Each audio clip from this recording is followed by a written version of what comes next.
bring her coffee in the morning. Coffee in the morning. She brings me a beach. That wins me round right there. I take her out to fancy restaurants. So how you all doing? She takes a sadness. Welcome to Now 114. I'll make a card. We've made it into 2023. The first video of the year. And we're pretty much up to date this time round. The album was released 2 days ago, Friday, and it's now Sunday. So what have we got in store then? What's the point? Or is it pointless? Well, this series started in lockdown 3 years ago now. And basically we covered every single Navatsarako music from one released 40 years ago now. In 1983.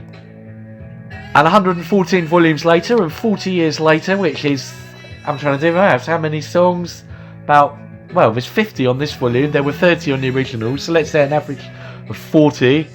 Well over 4,000 songs. Pretty much 5,000 songs that we've looked at. Which ones are good? Which ones stood the test of time, will stand the test of time, and why?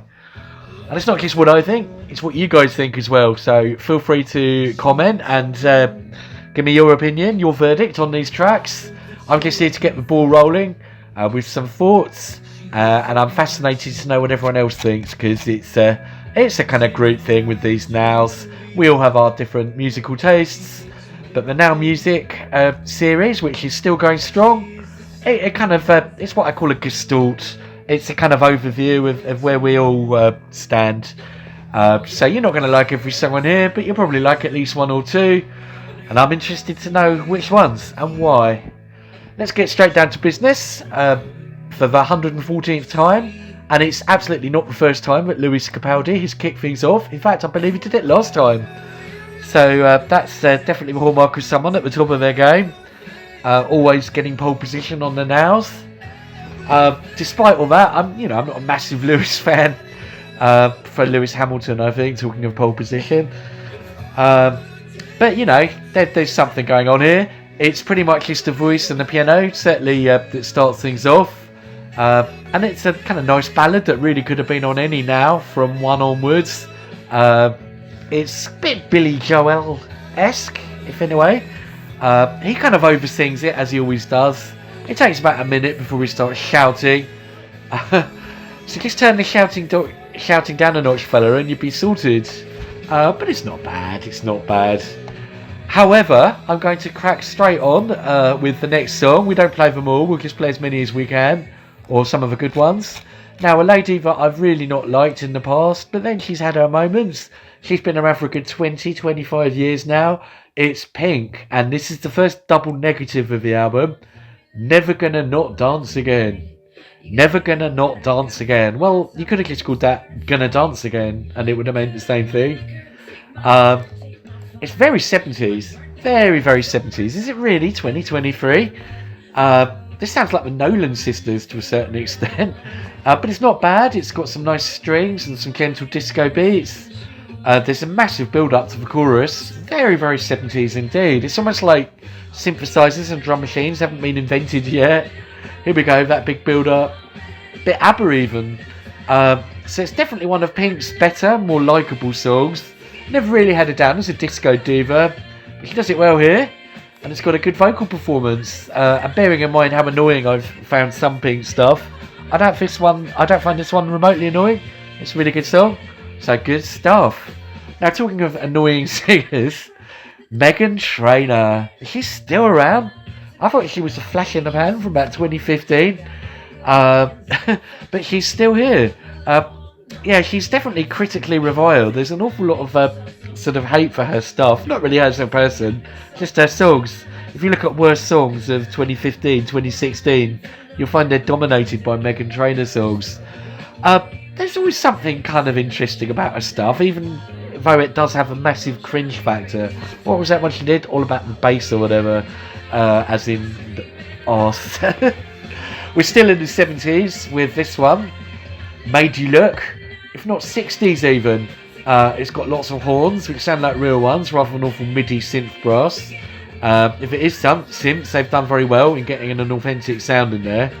I will say the song keeps stopping and starting, and it literally only just scrapes over the 2-minute mark, which in the old days wasn't that short, but nowadays it feels really short.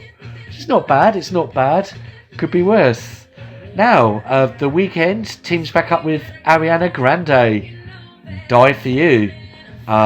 It's something of a ballad, a bit slower number for The Weeknd, and indeed Ariana.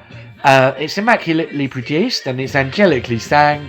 There's loads of bits that sound like old 80s tunes, just a bit slower than the normal Weeknd thing. So definitely a slow burner, that one, and a pretty strong song. Now Ray. Well, she did that thing with David Guetta, BED, Bed, and that was a right club banger. That was really good. But almost everything else she's done has been a bit meh. Here she teams up with 070 Shake for Escapism. Her voice is really monotonous here. She talks about doing cocaine. So give a 10 out of 10 for honesty. But I grew up with White Lines, Don't Do It, on Now Free. So that has the kind of almost opposite message to this. Although I wouldn't say it's totally glamorising coke, because she talks about the come down and stuff. On balance, I think I'll stick with White Lines, Don't Do It. Both in terms of music and message. Now technically she's singing rather than rapping, but it's all very monotonic and untuneful. The chorus is something of a melody, with the music all dropping out and just a kind of haze of disembodied synths. So the production is actually really good, but I've got to say, to my ears, the vocals are horrendous. Let's get this next one on then. It's SZA, SZA, and Kill Bill, which was one of the Tarantino films. In fact, there was 2 parts to it, wasn't there? Kill Bill 1, Kill Bill 2. So SZA, not Scissor Sisters. Whatever happened to them? It kind of follows very well from Ray musically. It's got a similar dynamic between the monotone voices over mellow beats in the verses and the more melodic choruses with no beats at all. The melody is significantly stronger on this one, so I think it's superior to the Ray track, but although there are similarities, and it's interesting to compare and contrast the two. Strange lyrics. She starts off by saying she might kill her ex after he starts seeing someone else, and by the end she's actually confessed to having killed him. So one would love to see Lieutenant Columbo start chasing her around. That would be quite an interesting episode, I reckon. Pink Pantheress follows swiftly on with Boy's a Liar. Now this has possibly got the best music so far. It's kind of chiptune-y, almost like sped up vaporwave over a subtle 2-step beat. And the vocals are okay too, but again it's very short, only just over 2 minutes. So it kind of leaves you wanting more, which is a good thing for showbiz, I suppose. Always leave them wanting more. Now good old Lizzo follows, and she's got more retro beats. Now the first few seconds of it hints at a kind of full-on 70s soul thing, but it ends up with a kind of more modern R&B beat. It's got some good brass and strings in the chorus, so it's a good synthesis of old and new, and it's very well sang as well. It's just maybe not that memorable in the melody department, whereas her last few tunes really were. They did have really good strong melodies. Followed up with Sure Thing by Miguel. It's actually an old song this, and it was originally released in 2010. Famous again as a result of good old TikTok. Whoop whoop. It's okay, it's a bit meh really, nothing special, nothing too offensive either. Lots of singing, but not really much of an actual melody per se. The chord pattern's okay, so I'll give it 6 out of 10. Stormzy follows, and Debbie. And nice one, Debbie. It's Fire Babe. I think Debbie's voice really elevates things here. I must say the Stormzy stuff has been really slow recently, really kind of ponderous. And this one's about 1 beat per minute. So it could definitely do with a bit of oomph. I'll get it on because it's not too bad. I'm not sure about the male vocals on it. It's okay. But I really like the female vocal, Debbie. And I really like the choirs that come in. So maybe could have done with a bit more oomph. But it's nice, it's emotional. It's not too bad at all. Right, Lizzie McAlpine next. And Ceilings. Now this is the first of a fair few songs that have got those kind of annoying little girl vocals that I often rail against. It's even more simpering than Meghan Trainor. It's not really my bag aesthetically, but objectively it's not bad. It's just got some gentle acoustic guitar strums, and it reminds you a bit of something like Lisa Loeb or something from the 90s. It does build somewhat, to be fair. I can imagine Radio 2 loving it and playing it every 5 minutes. Now, when I talk about oomph, the Niall Horan track has it from the beginning. Heaven. It's not even sort of fast per se. It's just got a good, strong beat.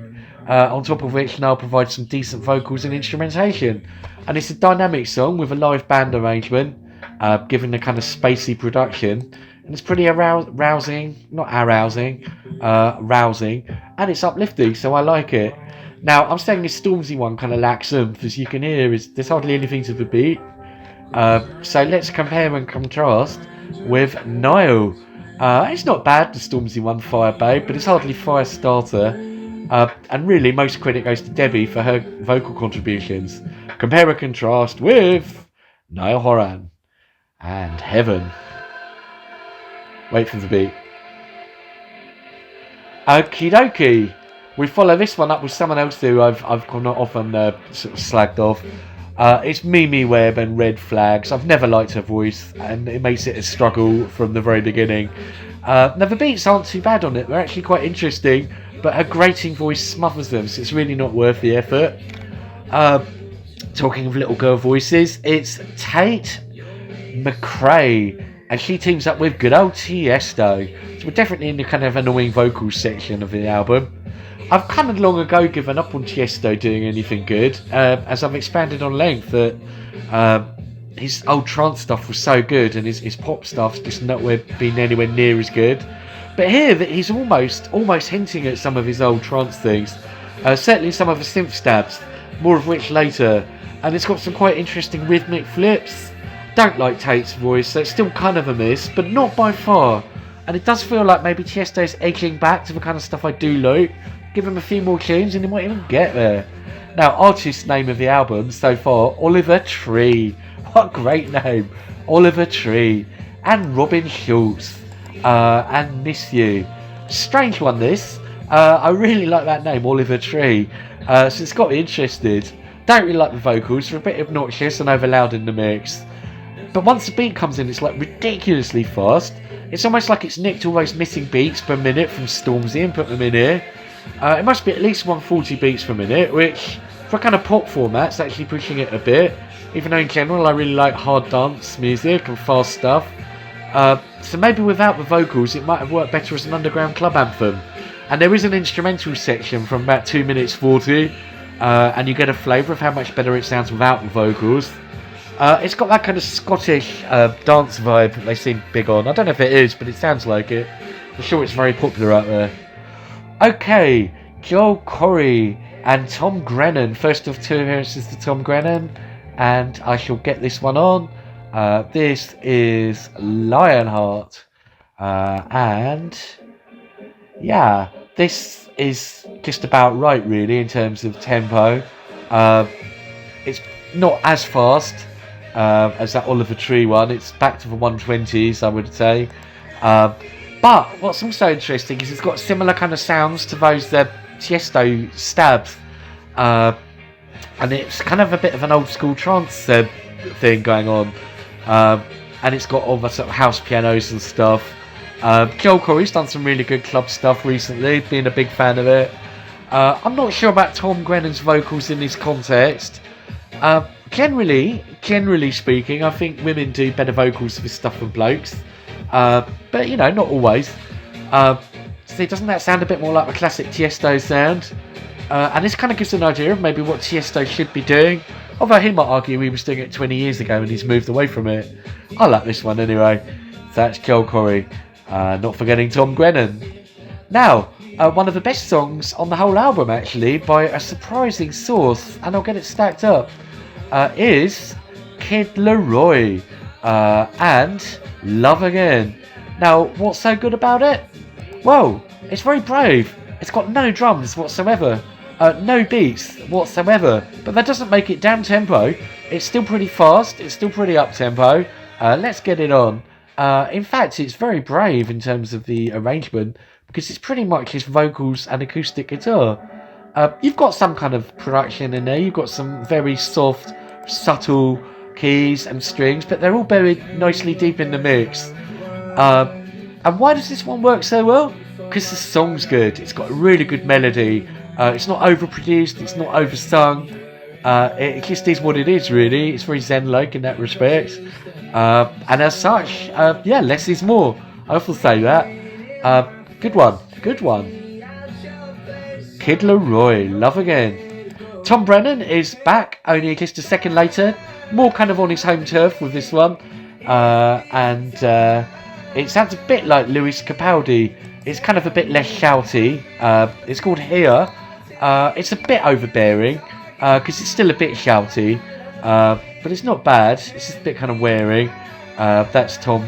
Did I say Brennan? Grennan. Okay, we follow that up with Jonas Brothers. Seems like a while since they've been around. Now this is weird. It's kind of old-fashioned in a way.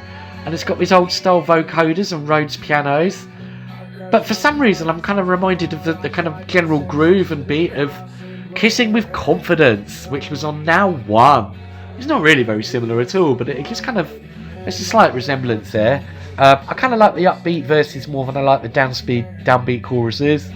So it's not bad, not bad. That's Wings, Jonas Brothers. Now, another one that's very overwrought, Chant du Crot, I'll Be Waiting. Kind of oversung again. And you compare it with this Kid Laroi one, which really isn't oversung or overproduced.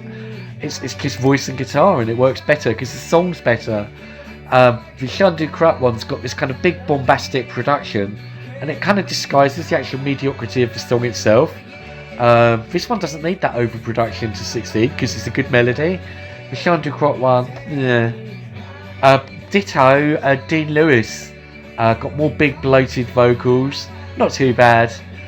And I'm just kind of wondering to myself what the difference is between the welcome oomph of stuff like Niall Horan and the annoying bombast of Chant du Crot. And I can only conclude that there's a kind of sweet spot in there. And if you get that sweet spot right, you're laughing. And if you go too little, it gets a bit dull. And if you go too much, it gets a bit overblown. So you've got to get it just right. Here's one that I think does. David, not Duvda. Here With Me, which was an old Dido song. It's a different song, just the same name. Definitely got a distinctive sound, this. Very tropical, very kind of Hawaiian guitar stuff in there. Nice soft beats, kind of 70s sounding.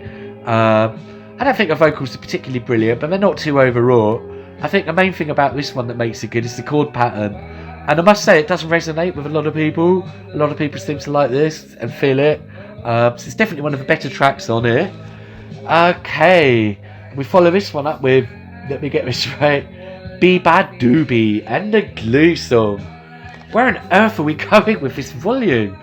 It seems to have nothing in common with the sort of decidedly Afrocentric Now 113.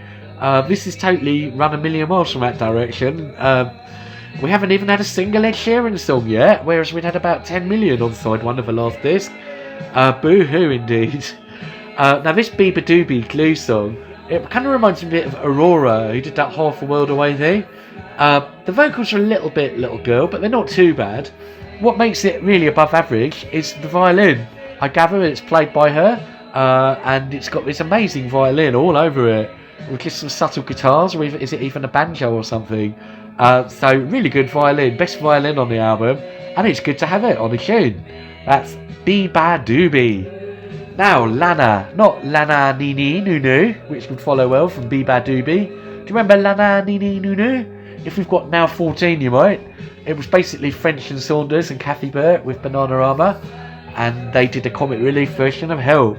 This isn't that, and it's certainly not comic relief. It's Lana Del Rey, whose songs are so depressing they make Billie Eilish look like the Venga Boys. Now she can sing, and it's kind of nice enough, but it's not really anything we've not already heard a million times from her. Bit dull, it's all very worthy, kind of wouldn't switch it off, but it's just a bit dull and depressing really. Good song title. Did you know that there's a tunnel under Ocean Boulevard? I didn't actually, but Lana, did you know there's an underpass underneath Woodhouse Lane in Leeds? You can know that if that's any good to you. I don't really know what the title has to do with the song as such. It's okay. And we come up to the last one on this side, and I think I'll play it. It's Lady Gaga and Bloody Mary. I've got to say, this has probably got some of the best production on the whole album. Nice song there from David, here with me. Very nice, that one, actually. Really good. This is Lady Gaga and Bloody Mary. Yeah, she's been around for a good 15 years or so. And she started off with the sort of tinny, high-energy stuff. More recently, she's been doing kind of movie stuff and theatre stuff, even pop country. She kind of lands somewhere in the middle here. I think it's another one from the Maverick Top Gun soundtrack. It's really well produced, and there's a bit. It's only a few seconds. It's between about 1:15 and 1:25, and it's just like one of the best musical sort of segments on the whole album. It's got these pizzicato strings and these really nice swishy, swirling synths, and they kind of just build up within 10 short seconds to this big climactic scream. It reminds me of On Dub Ground, if you've heard any of their stuff. And what's that song of theirs called? Minor, I think it's called. Listen to that, Minor by On Dub Ground. I reckon that kind of gave a bit of inspiration. So yeah, it's very kind of pop and stuff. It's a Lady Gaga tune, but it's got a fairly decent melody, and it's got quite an interesting sort of production. You've also got these kind of space choirs and vocal cuts. Right, wait for it. Listen to this.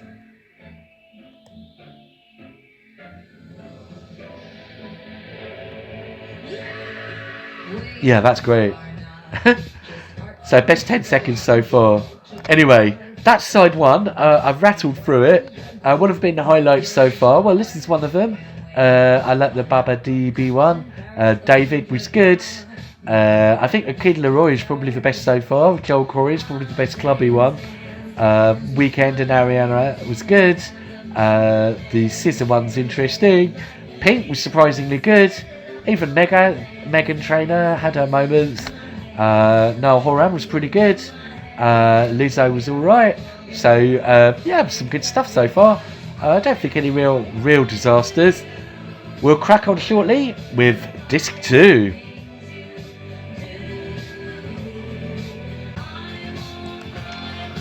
Okay, onwards then. Side 2, disc 2, second half. Oh, blimey. A lot has changed since I last talked about Sam Smith. Yes, so through the last however many times that Sam has been on these albums, well, a good 10-15 years I would have thought, I've been pretty damn supportive all the way through. I think most of the stuff has been really, really good. There's been a few that have been not so good, but it's all just been about the music and stuff. Never really considered Sam's private life in any way. All hell seemed to break loose with the Grammys, and particularly that song, Unholy, which I said was okay. I said it was a bit of a troll, but it did get in your head. I'm looking at this video of Sam wearing the most ridiculous outfit. Live and let live, if that's what you want to do. The lyrics are, I'm not here to make friends, so it's kind of wearing one's heart on one's sleeve, if you like. Yeah, it's one where I really try and stay away from the personal stuff where possible. It's been maybe a bit of a hot topic this year all round. You guys make your own mind up what you think. That's for you to decide. I'm just here to judge your music, which is made a lot easier by the fact that Calvin Harris is on production duties here. So we've got another slab of kind of post-70s disco, kind of in the same vein as the last one. Was it Stay With Me? But Sam is obviously slightly different in approach from Pharrell.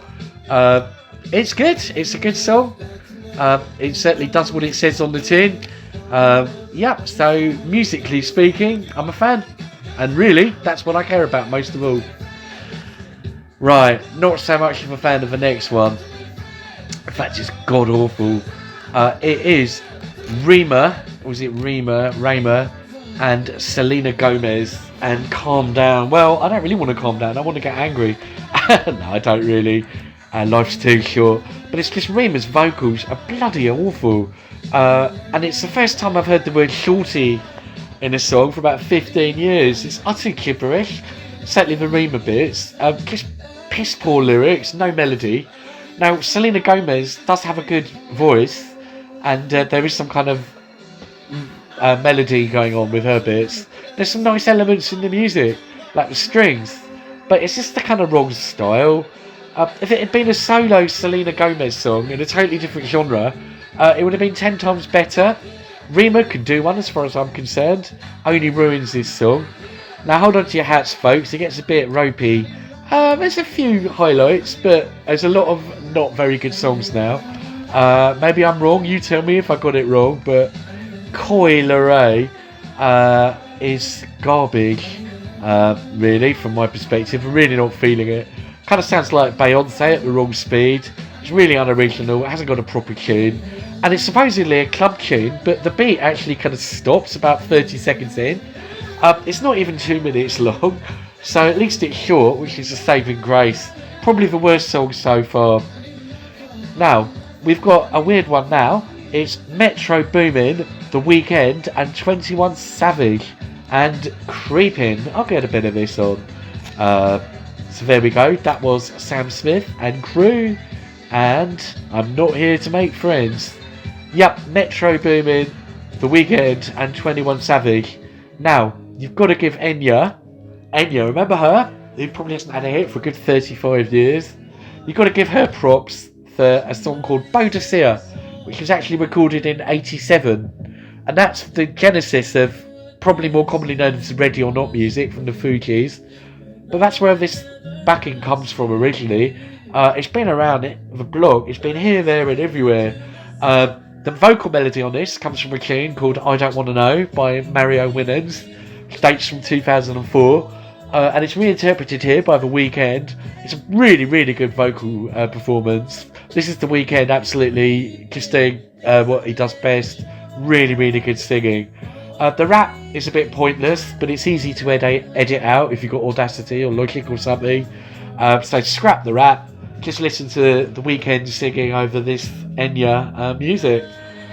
Okay, right, here we go, really ropey now. Libyanka, People. Not for me, really not for me. It's kind of like the Stormzy one, it's just too ponderous. I don't like these minimal cardboard beats. I like a proper drummer, or if we're going to have a drum machine, let's have smoke pouring out because it's kind of working so hard. So the Libyanka one's garbage, really. Here today, gone tomorrow. Caity Baser, is it? It's kind of like the British Meghan Trainor. So if you don't like Meghan Trainor, a kind of poor man's British version of that's even worse. She actually makes Meghan Trainor look like Stephen Hawkins in the intellect department. I lasted 30 seconds, I had to turn it off. Mae Stevens, no, please, this is getting silly now. Her voice makes me want to cut my own ears off. No interest whatsoever. Ditto Sabrina Carpenter.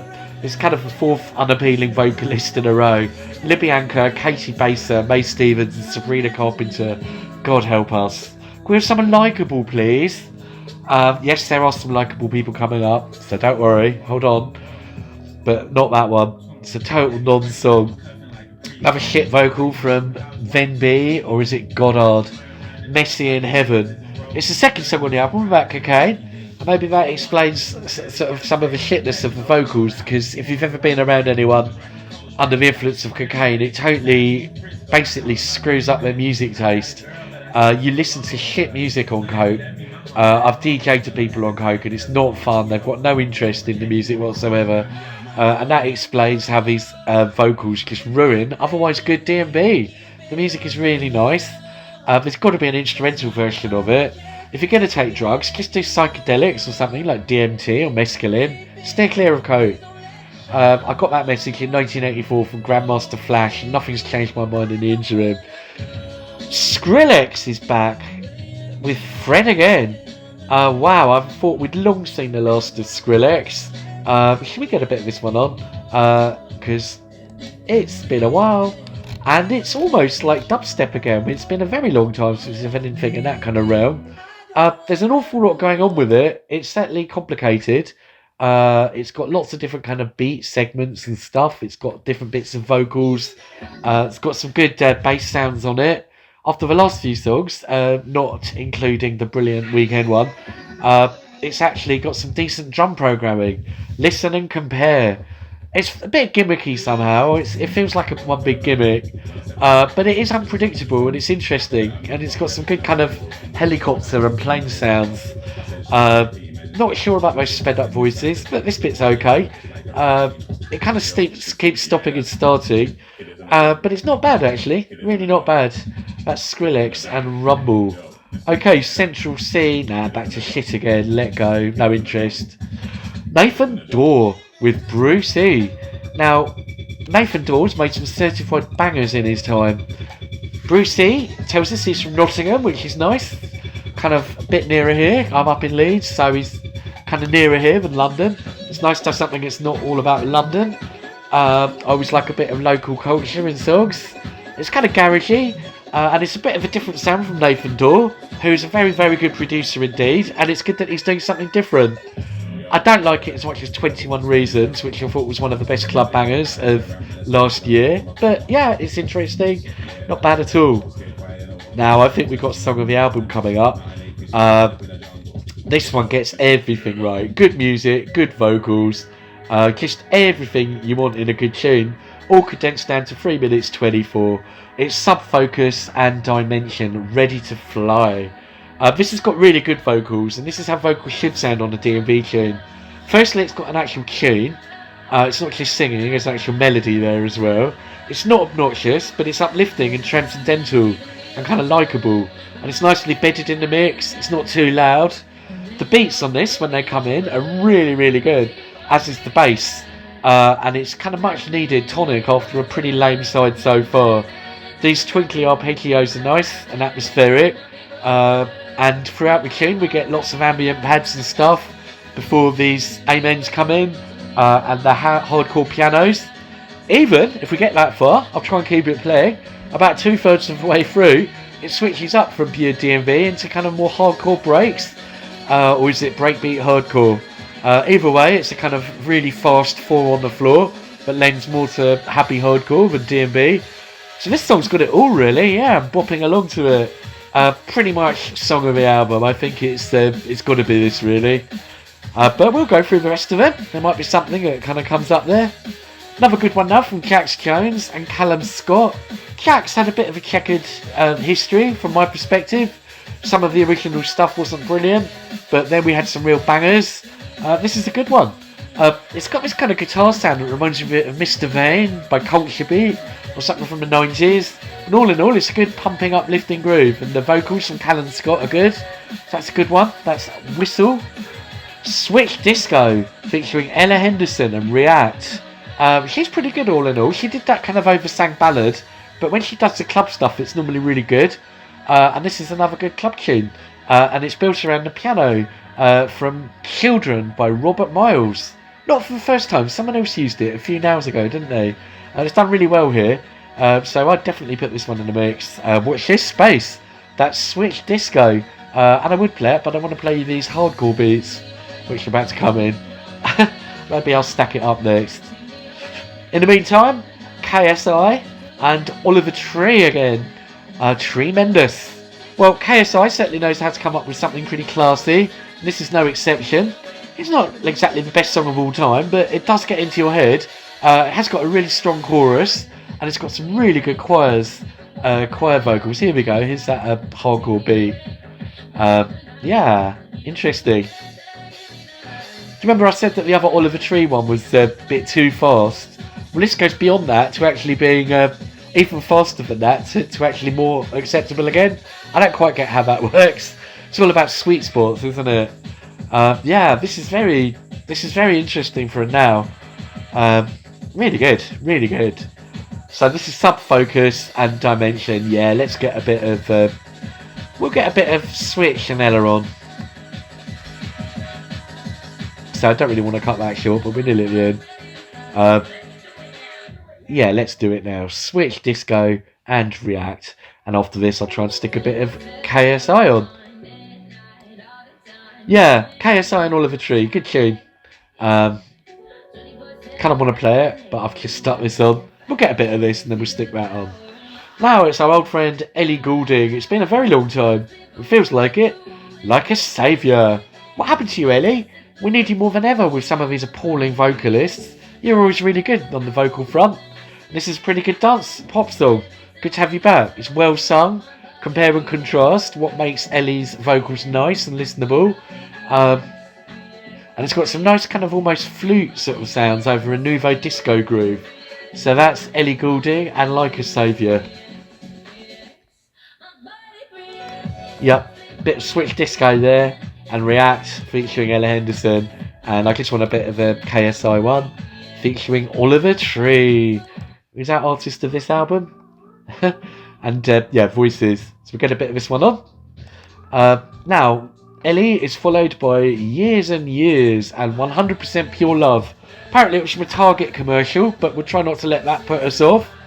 It's very 90s in tone, and it kind of reminds me somewhat of Take That, first incarnation, when they were pretty much a pure boy band. Now, despite all that, it's got a good groove, and it's certainly danceable, so yeah, that gets a free pass for me. Years and Years, 100% Pure Love. Adam Lambert, who's kind of the Freddie Mercury of the 21st century, really, and you'd certainly get that impression from the first few seconds of this, but he soon finds his own voice. It's a bit meh, but it's not too bad. It's kind of fairly nice, bit down tempo. It's not oversung or anything. It's done well. That's Adam Lambert and Getting Older, aren't we all? Certainly Getting Older are Simply Red, who are back after an awful long time. Now, have they been on and now since Now 35 with Fairground? Maybe they might have made a sort of transient comeback, but the one that I remember last of theirs is Fairground on Now 35. And they actually made their Now debut way back on Now 5 with Money's Too Tight to Mention.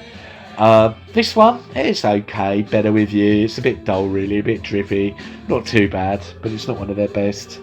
And another old hand who's back for another bite of the cherry, or crack of a whip if you like, Shania Twain. She hasn't troubled her now for a good 2 decades. This is much better, her comeback, than Simply Red's rather plodding one. It's definitely got oomph, and it's got personality, and it's got kind of humour, despite being a bit cheesy, but then she always was. It's kind of modern country. Now, if you ever saw her live gigs, she used to ride a horse on stage. And this song is called Giddy Up, so she does seem to have something of a horse fixation. Big, magnificent animals, as David Brent once said. So, yes. It does sound like she's actually singing to a horse in this song, if that's what turns you on. It is fun, though. And it was Grand National Weekend this weekend, so kind of appropriate. It's okay. It's quite fun. Jessie Ware. She's good. She does sort of retro 70s disco stuff.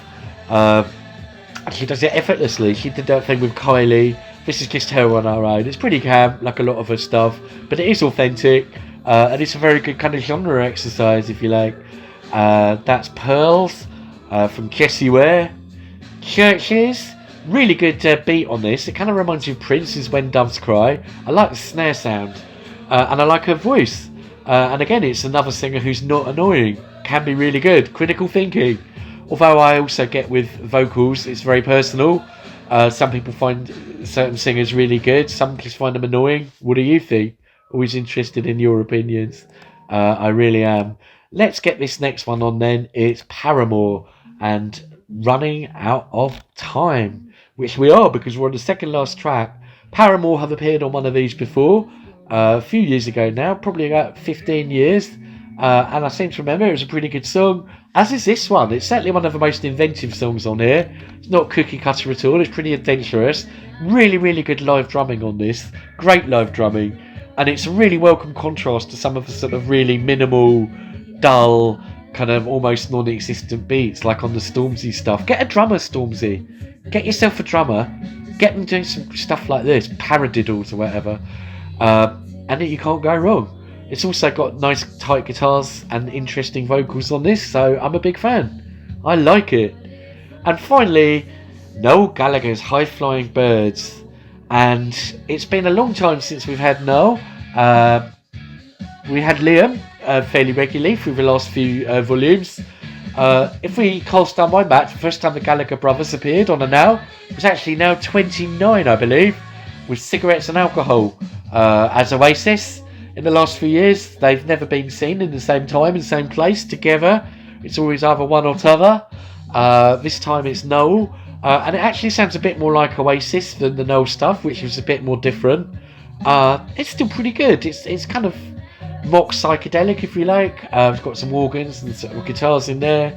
It's a bit safer maybe than Liam's more adventurous stuff, but it's okay actually, not bad. So there we go then. Now 114. I've got to say, I never really talk about the covers, but I really like the cover art on this one. I like how it's got the old original dots that we haven't seen since the 80s. They're not the main logo, but they're just kind of there in the background. It's a nice bit of continuity. And it never amazes me that we're still doing a series, 114 volumes on. And in essence, it really hasn't changed much since since Now 1. Wow, 40 years of pop music, nearly 5,000 songs. Just as a sort of general observation on the series itself, isn't that brilliant? What are the real classics on this? It's okay volume. The worst bit was the beginning of side 2 or disc 2, I think. Most of the rest of it has been okay. I think that it's kind of a no-brainer for Song of the Album for me, Sub Focus and Dimension, because within that 3 minutes you've got everything. But there's some other really good ones on here. The Weeknd has 2 good performances. The one with Ariana Grande, Die For You, is good. And Creepin' with Metro Boomin is really good. So they're both strong songs. Pleasantly surprised by the Pink and Meghan Trainor ones. Ray was a bit naff. The SZA one was pretty good. Pink Pantheress and Lizzo good. Miguel was okay, but it's pretty old. The Noel Horan one was good. That was quite stirring. Oliver Tree is an interesting new talent who makes 2 good appearances. The Joel Corey one was pretty good. Should we just get a little bit of Noel Gallagher on to play us out? So that was Joel Corey and Tom Grennan and Lionheart. Contender for Song of the Album, Kid Laroi. Really impressed with Love Again. I thought that was really good. And I was really impressed with David, Here With Me. That was good. Also, Be Bad Doobie was a good talent with Glue Song. Definitely best violin on the album. We give credit for that. Lady Gaga one had a good production on it. Bloody Mary. Sam Smith, well, not here to make friends. But, you know, musically, I think, let's say whatever you think of Sam's gender identity, I think we're all in agreement that some of the costumes did make Sam look a bit like a kind of stuffed turkey. So better music than fashion, let's say, with I'm Not Here to Make Friends. What else have we got? When we got those awful ones, really poor, Libyanka, Caity Baser, Mae Stevens, Sabrina Carpenter, and Cola Ray. Awful. The Themby, Goddard, Messi in Heaven, good music, awful vocals. Skrillex is quite interesting. Then the Nathan Dawe one was okay. Definitely Song of the Album for me, Sub Focus. Jax Jones is okay. Switch Disco pretty good. The KSI and Oliver Tree one was good. Ellie Goulding was okay. Years and Years was pretty good. Shania Twain, interesting comeback. A bit goofy, but she always was a bit, really. It's kind of funny. Churches was okay. Paramore, Running Out of Time, good. This one's alright. High Flying Birds, Easy Now. So there we go, guys. First video for now, for 2023. Do let me know what you think. Fascinated in your thoughts. And I will be back next time, probably, I should imagine, in the summer, with Now 115. Take it easy. Stay safe. Bye.